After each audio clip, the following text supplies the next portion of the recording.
Массалык чогулуу жана той аштарга байланыштуу COVID-19 оорусу кайрадан көбөйүүдө. Буга себеп жарандардын санитардык ченемдерди жана өздүк гигиенаны сактабагандыкта, дейт адистер. Акыркы убактарда уже сентябрь айында спад болуп бара жаткан болчу, бирден экиден гана чыгып, ал эми могу ушу шайлоо башталгандан баштап жана ошондой эле митингтерден кийин тез абалда өсүп кетти да. Азыркы күндө, бүгүнкү күндө айта кете турган болсом, мисалы үчүн Ош шаары боюнча 13 учур катталды. Бул лабораториядан ПЦР анализинен тастыкталган коронавирус илдети. Ал эми Ош областы боюнча 22, жалпысынан 35 адам тастыкталып атат лаборатория тараптан. Ал эми ковид оорусуна тастыкталган клиникалык жактан симптомдору бар пневмония оорусуна 29 область боюнча тастыкталып жатат. Ооруга чалдыгуунун жаңы учурлары күндөн күнгө көбөйүп жаткандыктан Ош шаарында 200 орундуу убактылуу стационар иштей баштады. Мында 70 койка ооруканага жаткырылып дарыланууга ылайыкташтырылган жана оор абалда келип түшкөн бейтаптар үчүн жандандыруу бөлүмү да каралган.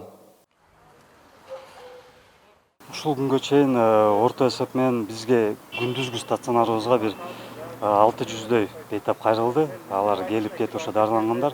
Азыркы тапта ушу реанимация бөлүмүбүздө 13 бейтап жатат. Алардын ошо акыбалы оор бейтаптарды бизден акыбалы бааланып, ошо терапияга болбосо реанимация бөлүмүнө которулат.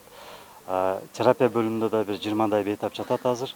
Буга чейин бейтаптардын саны азайып, кошумча ачылган стационарлар жабылып, бир гана шаардык жугуштуу ооруканасы иштеп жаткан. Мындан ары бейтаптардын санына жараша дагы кошумча стационарлар ачылышы мүмкүн.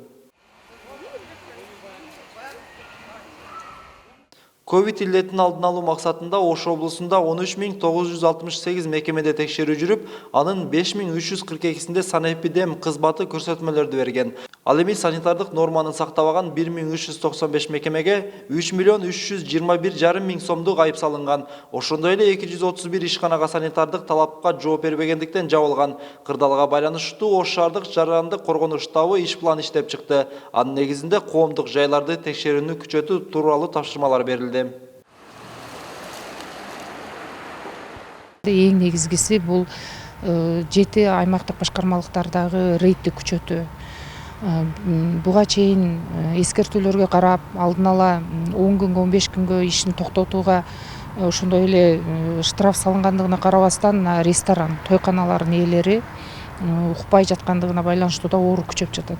Ар бир биздин шаар тургундары жарандык жоопкерчиликти эске алып, өзүнүн үй бүлөсүн сакташ керек, өзүн сакташ керек, жакындарын сакташ керек. Ошондуктан бул тапшырмалар, протокол тапшырмалар дагы күчөтүлөт. Кырдаалга байланыштуу Ош облусунун аймагында 1500 орундуу стационарлар ачылды. Бүгүнкү күндө аймакта 517 бейтап катталган. Оору көбүнчөсү Араван жана Ноокат районунда катталууда. Ошондуктан Ош облусунун пандемияга каршы күрөшүү боюнча штабы зарыл болсо кайрадан чектөө киргизилет деп билдирген. Эрмек Муратбек уулу, Мунарбек Арзыбек уулу, Пирамида, Ош шаары.